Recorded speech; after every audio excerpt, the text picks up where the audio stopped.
So yeah, I have no there's idea. limits, but there's limits. I mean, they always talk about it like I don't know. David Letterman used to talk about it all the time on his show when they would play clips and stuff. He says, "Okay, we can only play so much of this clip, or I have to pay for it," that kind of thing. Anyway, we're recording. Let's get started. I'm going to push the button again, and we'll get going. Welcome to the Rebel Alliance Briefing Room podcast. We are here to podcast about anything and everything Star Wars with you. Please visit our website where you can play current and past episodes. That's https://RABR KyleJohansson.us. That's RABR.KyleJohansson.us. On the left-hand side is a navigation menu. You can use this to learn how to load the Rebel Alliance Briefing Room podcast on your Android or Apple phone and tablet. And we have direct links to our podcast on Apple and Google Podcasts. Please participate by connecting to our social media, answering questions of the week, or submitting feedback directly from the site. Again, all of these are available at the Rebel Alliance Briefing Room website at RABR.KyleJohansson.us. And now, it's time to talk Star Wars. I am Kyle John Johansson, and this is Andrew Scott Sutton. Say hello. Hello. Andrew's not here today. He's pulling another double shift kind of thing because he's got someone, I think, either quit or sick or something at work.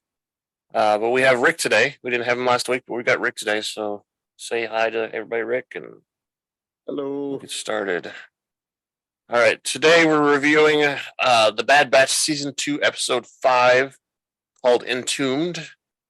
And then we're gonna kind of discuss a little bit. We don't have any news today, so we're not gonna go through that. I did want to kind of point something out. We could briefly talk about it. I don't really have an article for it, but it's something that I wanted you guys to notice as well. And then, like I said, discuss it. We'll have a question of the week. We'll go over that, which I think we're going to come up with on the fly because I haven't come up with it yet. Our thoughts and predictions of what's going on in the future. So, beginning with that, I'm going to push the spoiler thing so we can make sure nobody gets spoiled.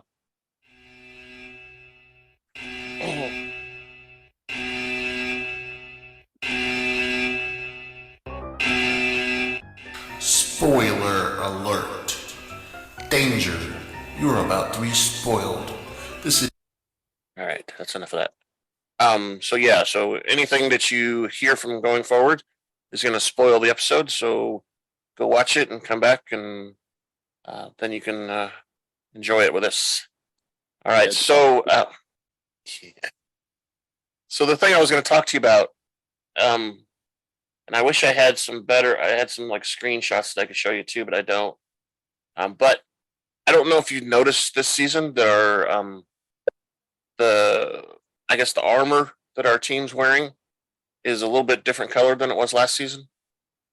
Don't know if you've been paying attention enough to see that or not, Rick, at all. I actually noticed it the first episode, but just kind of figured it was a change of, like reference they're stepping away. It is in a way, but also their armor is a little bit darker too. Like it's a little more darker gray than it was before. Yep. And then like there's orange on their shoulders in different spots, right? Yep. Previous season, maybe on their shoulders they had red, and then there was like red stripes and stuff. And I think it's kind of what you're saying is they're distancing themselves from the Empire because I bring this up really because that episode we had with Cody in it, where they were at the the memorial wall and stuff, whatever. He had that mission 3. Yeah. Solitary Clone was the episode. Anyway, Cody he had all white and his shoulders were gray. Sort of. Sometimes they were all white, sometimes they were gray in the episode. And Cody, in the Clone Wars, the movies, all that stuff, his was a goldish yellow color on his shoulders and, on his helmet and stuff like that. And it designated his rank, so he was Captain Cody. And then there was a couple other people. Captain Rex, he was kind of bluish color, right? And that kind of designated their also the colors designated their troop, what troop they belonged to. Regiment, troop, whichever it was, and it's kind of like an MOS specialty in the military. Right. The captains and stuff always had a little bit either more color or it was just a slightly different color than the rest of the team did. And like I said, you can see in ours, there's another reason too. And I read about this the other day. The people thought that our team looked too close to their uniforms looked too close to regular clone troopers. And because they're, the Bad Batch and they're supposed to be, different and stuff, they thought they needed to change the color a little bit so it was more grayish color and stuff. Well, they're not getting to go to the clone wash either as often, so they're both dirty. Yeah. That's fun. Yeah, I like it. I love it. The R2 units aren't able to scrub them as clean as if they were still, with the Empire and being maintained. The dry cleaner is a little more expensive now. Sid doesn't have a good facilities for that. Yeah. Her diversity, her portfolio diversity is being limited now. Right. All right. So let me just push this to signify we're done talking about that, because unless you have anything else, that's all I had to say about it. It was just kind of pointing it out. I'd seen some stuff too, and people were talking about it. I just kind of figured it was a little subtle, the writer's subtle way of saying that we're stepping away from the Empire and we're our own little unit, and this is kind of showing we're stepping away and branching out. Plus, they're like, I kind of jokingly said that, but they're not with the Empire anymore, so they're not getting all the perks of a large army. They're they're on their own. They're not taking time to clean their uniforms and look presentable like they would have had to have. No one's under, they're not under control of anyone. Right, and they probably, let's say they had the ability to, if they damaged their uniform, they could replicate a new one. Oops, I pushed the button early. They could replicate a new replacement, right? Yeah. Now that they're on their own, they have limited abilities to do that. They could probably do it somewhere, but not as easily as they could before. Well, they'd have to shoot a clone trooper and then requisition the uniform. Right, maybe. All right, so I did the end of the news thing, so let's go back in here. So the Bad Batch Season 2, Episode 5, Entombed, aired on January 25th and was 29 minutes long, which is one of our longer episodes so far this season. In the cast, we had, of course, D. Bradley Baker was all the clones. Michelle Yang is the Omega. We, of course, this episode had Phee Genoa, which is Wanda Sykes. And those guys in the bar, Bolo is Liam O'Brien, and Ketch is Sam Riegel. Those are those two guys that are always in the bar drunk and stuff. And all right, let's do an advertisement. Too many buttons today. Are you planning your next trip to Tatooine? Well, come on down to Pelly's Mod and Repair Shop, where our droids will spruce up your wagon. We'll service just about anything from Starfighter Corellian Y1300 freighter to a Vespa hovering scooter. If we don't have the part, we can get it. If you qualify for our special program, we'll provide you with any part our Jawas can get. Well, that's right. Come on down to Pelly's Mod and Repair Shop, where we can store fuel and upgrade your vessel. We're located at Tatooine's Mos Eisley Spaceport. Hangar 35. 35. Yeah, we'll get to see a bunch of her in the Mandalorian soon, I hope. Yeah. Well, all right. Clone wash with every visit. Exactly. Free clone wash. Yeah. I might have to do a new commercial for clone wash now. Come on down to our clone wash. Like spraying water for clone uniforms. Exactly. All right, it's time to grab your favorite beverage, pull up a chair, join us in the Rebel Alliance briefing room, because we're about to get into the episode here. So we start out with Wrecker and Omega searching a junkyard for a spare compressor. Wrecker retrieves a compressor from the wreckage of a lat gun, while Omega finds an oval and a ball-shaped object. Meanwhile, Phee Genoa is recounting fighting the Octomorph to recover the Grand Pearl of Novak in the presence of the Ithorian Bolo and the Wakeway Ketch. Echo Hunter and Tech are also there. Tech notices that Genoa keeps changing the story, and Hunter responds that Bolo and Ketch will believe just about anything. Wrecker returns with the compressor. Omega shows the relics, including a broken manifold generator that she retrieved, but Tech thinks she should have left them in the junkyard. Genoa recognizes one of the objects as a compass with coordinate markings, and she gives it to her droid Mel to shine a light on the object. When she recognizes it as the coordinates to Kaldar Trinary system, Tech remarks that system is uncharted, prompting Genoa to respond that the best treasures are always found off-grid. Yeah. So what do you think about Phee getting more time, like you were saying before? Remember, you predicted she was going to be back on. Oh, yeah, I was kind of excited to see her. So it's kind of exciting to see that she was there and Sid was out of the picture. So yeah, and Sid's still recovering from the racing. We'll see. That was also last episode, right? Episode 4. Yep. So because that might be our question of the week.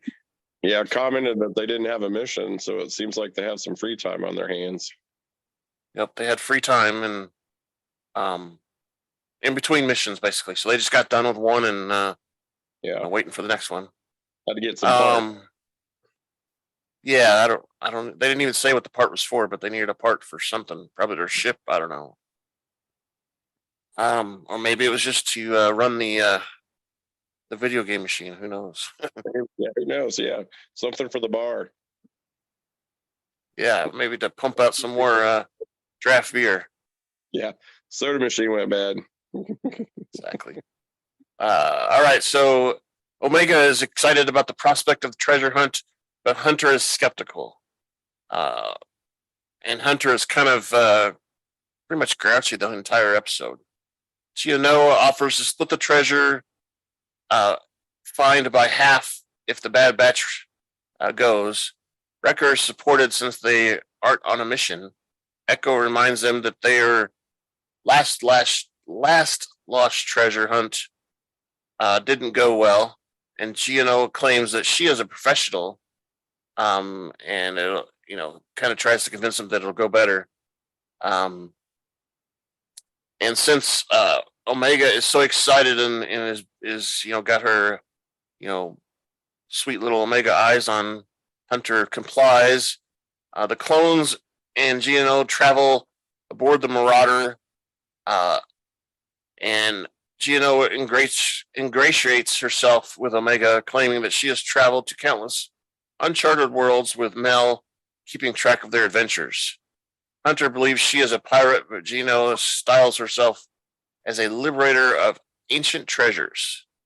She regales Omega with a story about discovering the blade of Zactapar while Hunter exits the lounge.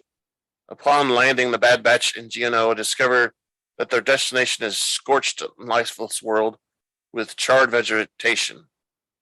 The compass begins buzzing, and Echo leads the group, including Mel.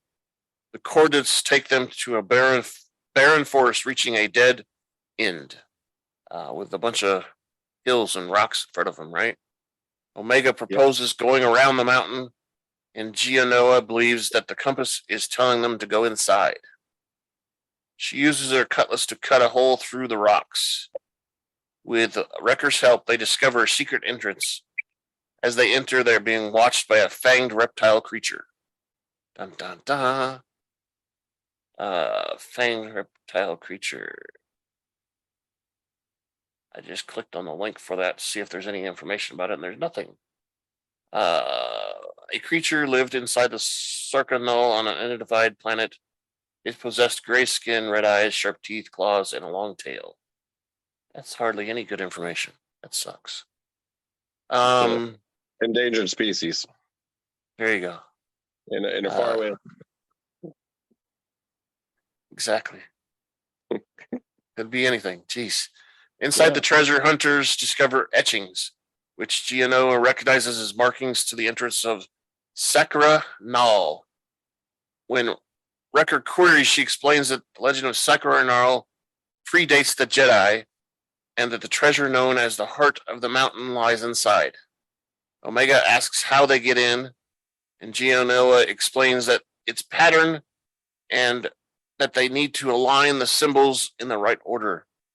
Wrecker helps move a beam which causes the circular floor pattern to descend. A large ball of rock seals the entrance, trapping them inside. So they triggered a booby trap, it sounds like. Hunter is upset because she's trapped them in, but Gino reassures Hunter that there's always a way out. Omega realizes they may have misaligned the symbols. Using the compass, she realizes that some of the symbols are marked in purple. Gino gets Omega to put the compass on her lamp, which enables the clones to see the symbols better. Working together, they realign and open a doorway. Genoa gets Mel to wait outside while they go on in. Genoa explains that the heart of the mountain is a rare crystalline stone, which is the key to an ancient power. Tech reports that his preliminary analysis of the minerals in the stone slabs show that they predate the Galactic Republic. He thinks that Phee has uncovered something. Before they can continue, the group are attacked by a large fanged monster which grabs Wrecker. The clones fight back and free Wrecker. However, the retreating monster dislodges several rocks which separate Echo, Tech, and Wrecker from Hunter, Omega, and Genoa. Echo tells Omega they are safe by a comm link, but they are unable to penetrate the falling rocks. And I thought this part coming up here was kind of interesting in a way, but it says here, Tech reports there are several adjacent tunnels and proposes using them to rendezvous with Genoa and the others. And I always thought, well, how come they didn't see those tunnels before, and why didn't they use them before? They got to go through the spots where all the traps and the contraptions are. Dun dun dun. They get to skip everything. That's just weird. That's like they're just snake tunnels. This creature's just a snake. Yeah, exactly. It's Genoa's secret passage. Yeah. Genoa says they will continue looking for a treasure and reassures Hunter and Omega and the others they will be fine. Hunter leads the group through the tunnel, and Genoa and Omega spot some more markings above the tunnel and try to warn Hunter.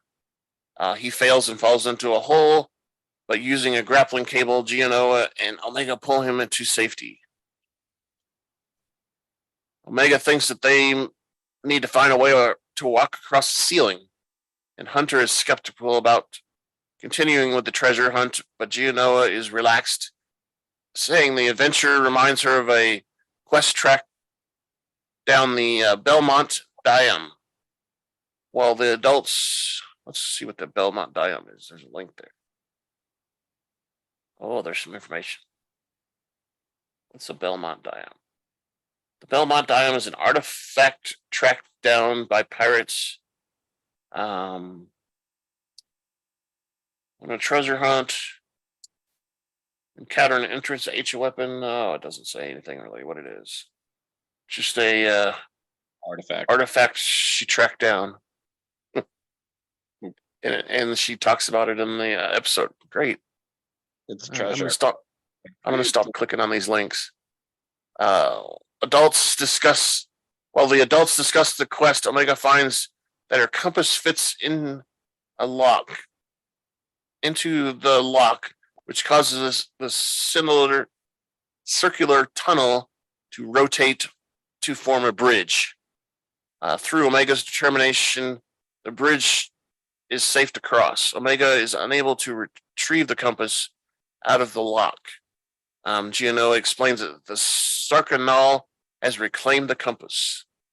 Hunter grumbles about having to navigate the tunnels without the compass, but Genoa reassures him that that's why they have her. Meanwhile, Tech finds something is interfering with his scanners.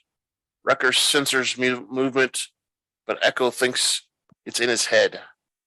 They soon reunite with Omega, Hunter, and Genoa outside a circular vault door.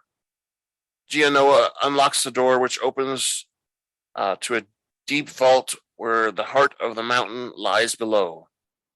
Genoa walks over to the stone and structure and retrieves the diamond. However, removing the heart of the mountain triggers the structure's security mechanism, which seals the entrances. Outside, a bright beam of light explodes from the mountain, and Mel flees as a giant Suran-shaped machine emerges from the mountain. The clones in Genoa find that the treasure vault is actually a giant war machine that emits a high amount of energy.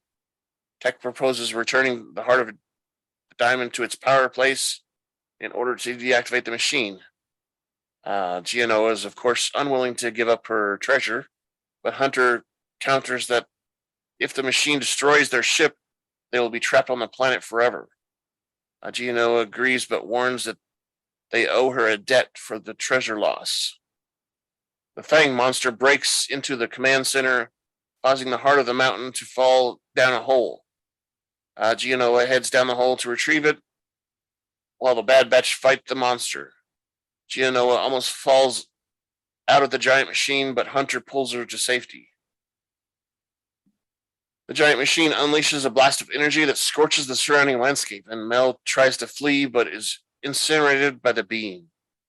Omega fires her energy bow at the monster while Wrecker pulls it towards the window. At Wrecker's instruction, Omega shoots the window open and Wrecker hurls the beast out.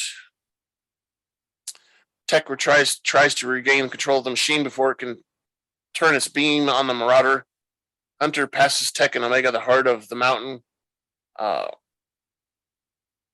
It doesn't say how he does it, but he puts it into a mechanism on the ship there, and it immediately the machine shuts down, and the stone begins to melt, triggering a self-destruct mechanism. The clones in Genoa cling to safety as the machine crashes onto the hill. Following their escape, Tech remarks that this adventure puts them 2-0 for treasure hunting, even with professional help. Omega assures them that they have found the heart of the mountain, proving the authenticity of the legend. And while heading back to the ship, Hunter remarks that at least nobody can use the weapon again. Omega apologizes for the loss of Mel, but Genoa assures her that she has stored Mel's memory on the ship's databank. She hopes to have Mel rebuilt before they head to Vadane. when Mel queries Genoa, claims that she has a lead on an ancient chalice that once belonged to the kingdom of Elways. Like Brad Elway, John. Hunter, John Elway, those guys. Famous Eli. Oh, no. Hunter is skeptical about embarking on another tour, but Omega is mesmerized. The clones and Gino depart on the Marauder. And that's when our credits roll. All right. So what'd you think about that? Well, I didn't give you much breaks there, but oh no, you're good. Compared to last week, this was like a 10. it was much better. Last week was a snoozer. This week at least kept you kind of interested. So yeah, it was. And was that how does Wanda Sykes' character, Phee, I guess, how does she know so much? How does she know so many of these treasures? So, especially if they're that old. Yeah, I mean, if that's what she does all the time, maybe she, researches them. Maybe she's actually an archaeologist. I don't know. She's a future Indiana Jones. Yeah, Indiana. and there was lots of talk on Twitter about Indiana Jones finally getting into Star Wars through the Bad Batch. Yeah, true. There was a lot of references and stuff to Indiana Jones in there, which I'm sure you noticed tiny a little bit there. Like, wait a minute, I've heard that before or something. Yeah. So episode, it was a good episode. It was just kind of interesting, that planet, like, is that how it was destroyed and who destroyed it, and the fact that she knew that it was actually predated the Jedi. So yeah, and I just think that's part of, she's seen stuff that's predated the Jedi before. Maybe I don't know. I mean, I guess a question could be who are the people that manage the machines, or what was it before? Yeah. Something like that. I don't know. I'll think of it here in a little bit, but yeah, I thought it was a pretty good episode. Really, it was. I thought in the beginning I was probably going to be let down a little bit because it was another kind of filler episode. Let's just say. Yeah. Because we didn't really get any building of any of the legend or anything at all during this episode. It was more just fun stuff, right? Yeah, for sure. Exactly. So I'm going to push this feedback button.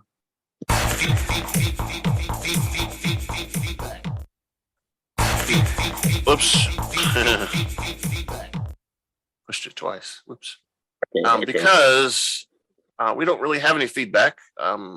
But I pushed it because I want to talk about, how much interaction we're getting on different sites and stuff a little bit. We've done it before. Like a good example. So I manage most of the podcasts through Google Podcasts.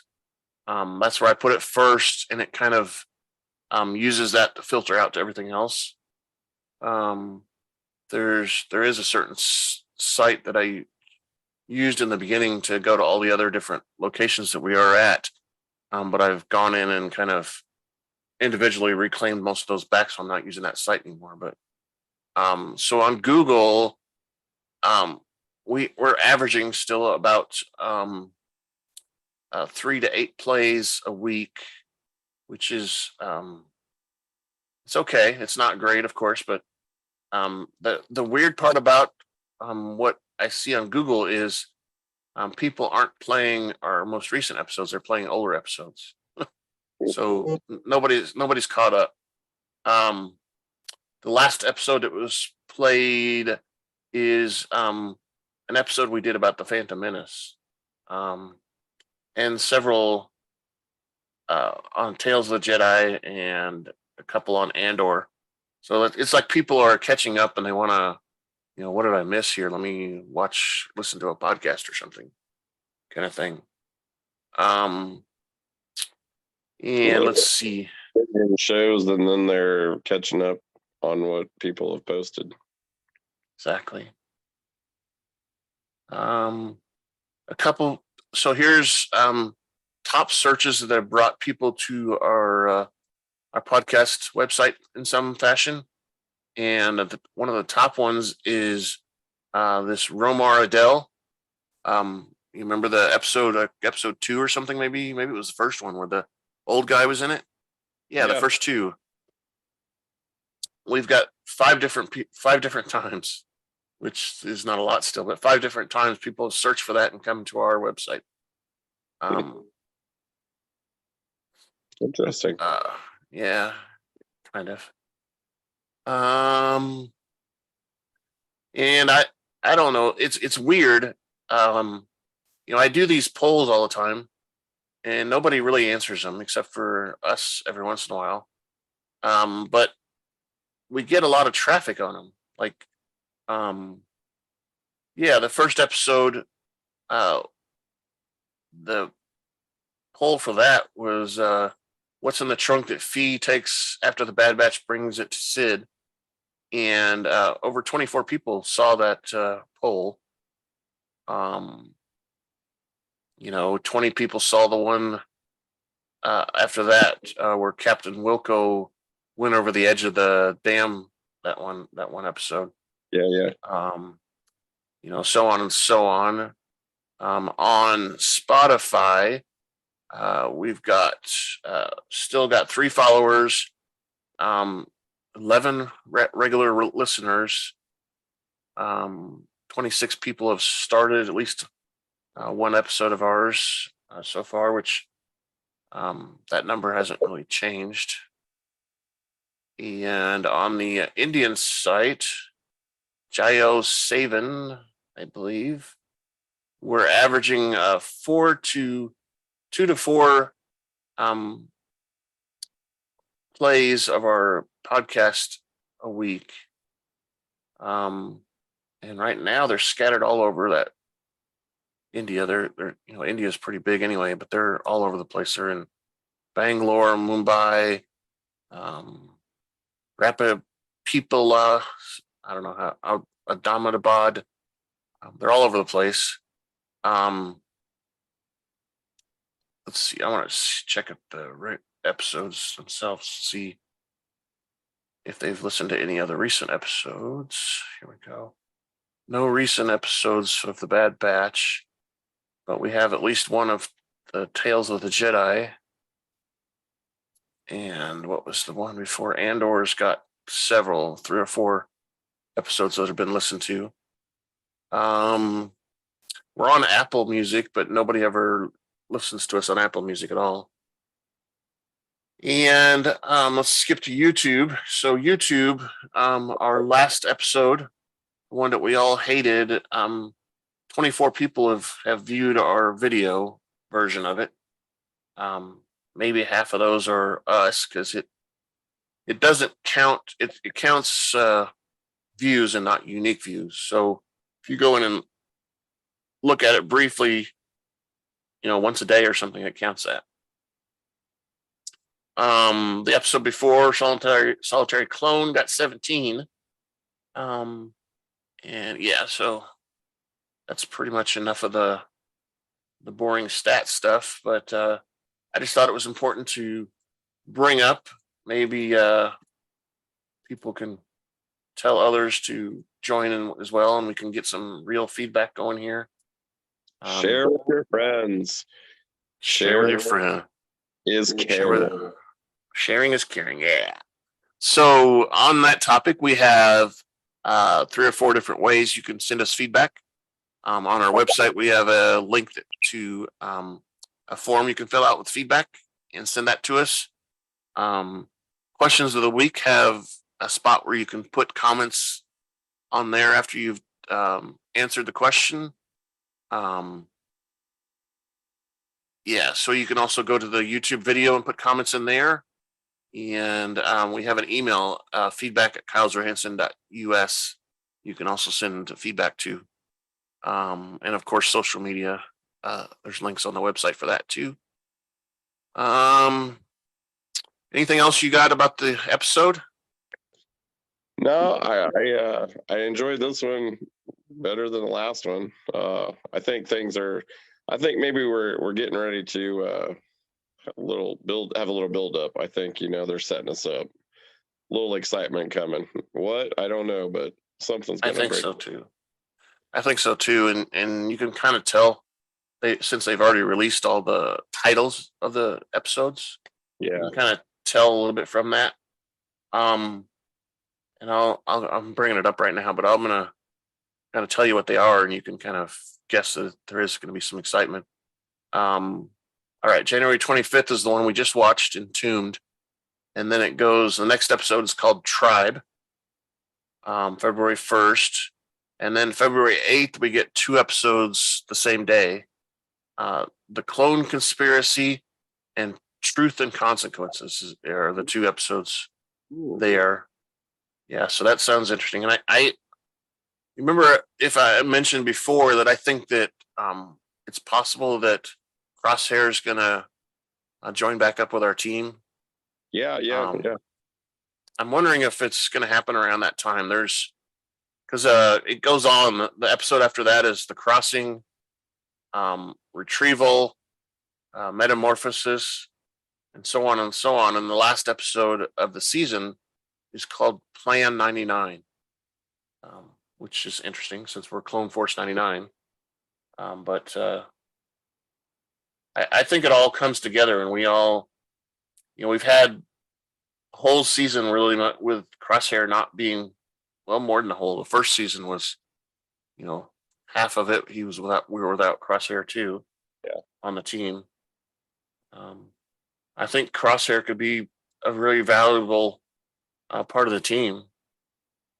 Even though he's all about following orders and such. Well, so the last episode that we really saw him, that was kind of what we were left with him hanging. Like, is he questioning his loyalty to the Empire? Is he questioning his loyalty to his teammates?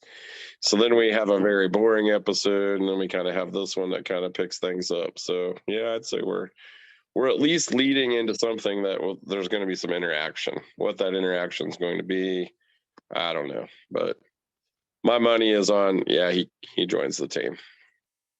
Yeah. Well, you also remember that Rampart wasn't very happy to hear that the rest of Clone Force 99 was still around. Yeah. Which basically means that Rampart doesn't trust him as much anymore.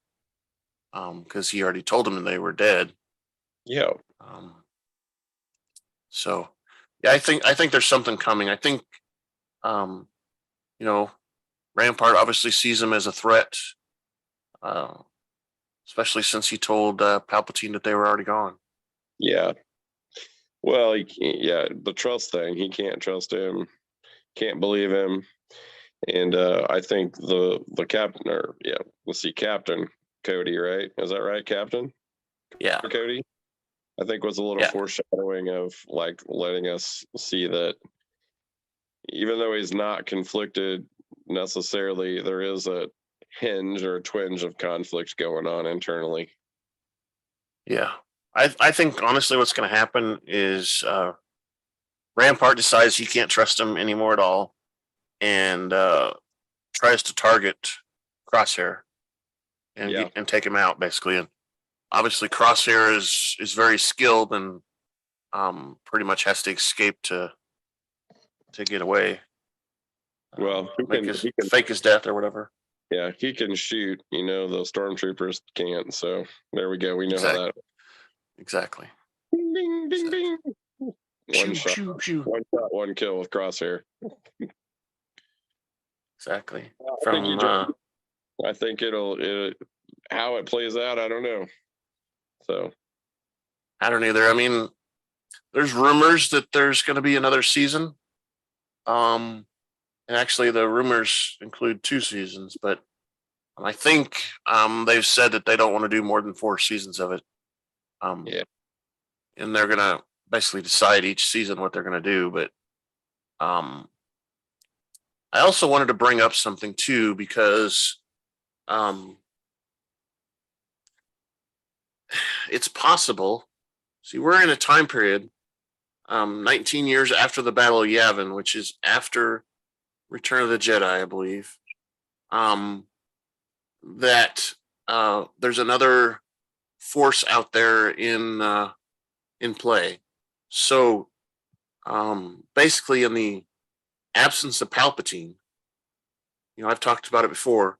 There's this Grand Admiral Thrawn that kind of takes over, and he takes over most of the, stormtroopers and all of that, and does his own little thing.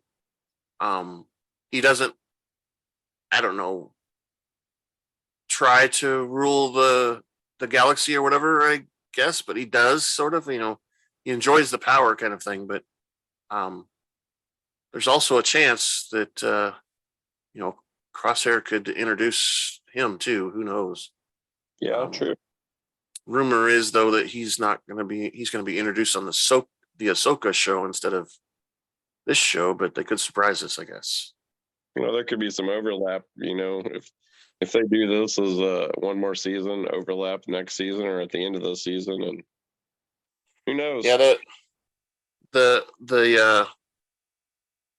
grand scheme that the producers and writers of all these shows have, Dave Filoni and Jon Favreau, is that they all the shows are building to an end that will be like a reveal of a new show. Yeah. And the speculation is it's all about Thrawn, or it could be about Luke Skywalker doing his retraining of the Jedi thing or something. Which, I mean, I don't know which would be better. Thrawn is probably better because there's probably more action. Training Jedi is maybe boring. I don't know, but there's all kinds of speculation about that stuff and rumors. What's the goal for Omega? What's her purpose? Yeah, and that's kind of what I'm thinking. So I think that we're also in the time frame when Boba Fett comes out of the ground and stuff too. Yeah. We're a little after that, but he's around. Boba Fett continues to let's say be the mayor of the town he's in through Jabba's palace, warlord, whatever you want to call it. He continues to be that for a while. So they could meet up and brother and sister, Could be. Yeah. And we don't know. We don't know if Boba Fett was actually born before Omega, even though they are twins. Maybe the eggs weren't fertilized at the same time, kind of thing. Yeah. Maybe we don't know. Not full. Yeah. Anyway, that's enough talk there, and I think I'm going to do the question of the week about where is Sid? Unless you can come up with something better. No, I got nothing, man. I threw my question out. I should have saved one of them, but yeah. I don't know. There wasn't a lot to gather from the episode because it was all kind of contained within itself, right? Yeah. Where was Sid? All right. So, like I said, the next episode is Tribe, and we'll be back around the same time doing the same thing. So, let me push this exit button here. Thank you for listening to the Rebel Alliance Briefing Room podcast. Please visit our website where you can play current and past episodes. That's https:// RABR KyleJohansson.us. That's RABR.KyleJohansson.us. On the left-hand side is a navigation menu.